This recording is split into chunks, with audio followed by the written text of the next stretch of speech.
Panorama group, जो सोचता है वो करता है। आपके अपने सपनों का आशियाना। बिहार की राजनीति के एक ऐसा परिवार जो राजनीति कारणों के वजह से ही दूरियां आ गई, परिवार टूटा, बिखर गया और रास्ते अलग अलग हो गए। नमस्कार, मैं विकास सिंह और आप देख रहे हैं भारत लाइव। जी हां, चिराग पासवान और पशुपति पारस के बीच की जो दूरियां हैं वो लगातार बढ़ते जा रही थी, लेकिन कल प्रधानमंत्री नरेंद्र मोदी के नामांकन के दौरान ये दूरियां खत्म हो गया है, ऐसा दावा किया जा रहा है। कुछ तस्वीरें ऐसे हैं जो अब निकलकर सामने आए हैं, जिसमें चिराग पासवान और पशुपति पारस एक बार फिर नजर आ रहे हैं और दोनों के बीच में खुद देश के प्रधानमंत्री नरेंद्र मोदी जो हैं वो हैं। और अब दावा किया जा रहा है इस तस्वीर के आने के बाद में कि प्रधानमंत्री नरेंद्र मोदी ने ये दोनों परिवार के बीच में जो कलह था, जो दूरियां था, उसे खत्म कर दिए हैं और अब बिहार में चाचा भतीजे जो हैं एक साथ नजर आएंगे।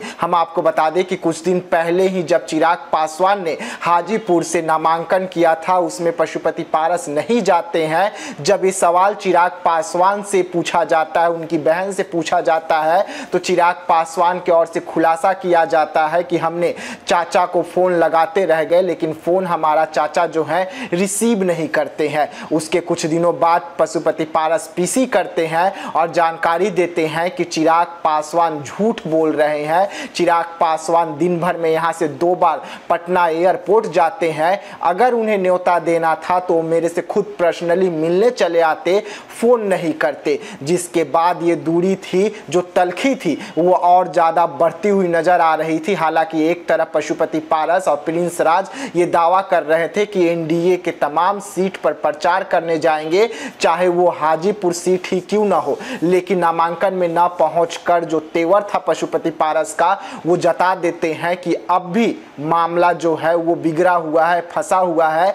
चाचा और भतीजे की जो ये लड़ाई है इतनी जल्द जो है नहीं रुक सकती है। लेकिन कल यूपी में नामांकन के दौरान वाराणसी में प्रधानमंत्री नरेंद्र मोदी का अब दावा वहां से किया गया कि पशुपति पारस और चिराग पासवान के बीच की जो दूरी थी, जो तलखी थी, वो समाप्त हो गई है और तस्वीरें भी निकलकर सामने आ रही है। आप तस्वीर देखिए कि जब पीएम मोदी नामांकन करने जा रहे थे तो चाचा भतीजे में भी दूरी नजर आ रही थी। चाचा एक तरफ थे तो भतीजा जो था वो दूसरे तरफ। लेकिन एक तस्वीर उसी बीच में निकलकर सामने आती है जब पीएम मोदी के साथ की होती है, जब चाचा और भतीजे दोनों एक साथ पीएम मोदी के साथ नजर आते हैं। और ये तस्वीर के आने के बाद अब ये कयास लगाए जा रहे हैं कि चाचा और भतीजे के बीच की जो दूरी है वो समाप्त हो गई है। लेकिन हम आपको बता दें, ऐसी तस्वीर एक बार और पहले भी आ चुकी है, जब खुद चिराग पासवान चाचा का पैर छूते हैं, चाचा चिराग पासवान को गले लगाकर आशीर्वाद देते हैं। उस समय भी पीएम मोदी जो थे वो मौजूद थे।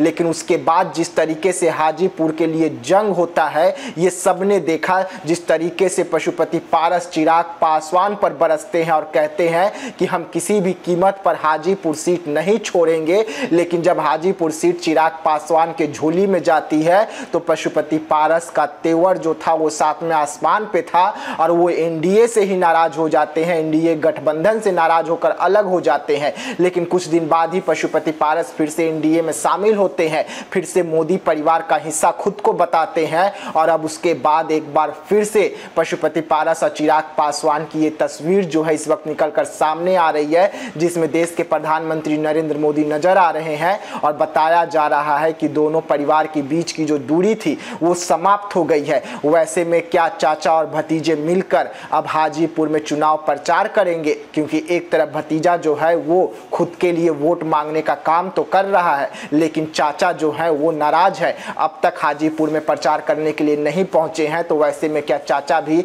अब कुछ दिनों में हाजीपुर पहुंचते हैं या चाचा की जो तलखी है वो ऐसे ही बरकरार रहेगी? तो ऐसे तमाम खबरों के लिए आप बने रहिएगा हमारे साथ। दीजिएगा इजाजत, धन्यवाद। पनोरमा ग्रुप, जो सोचता है वो करता है।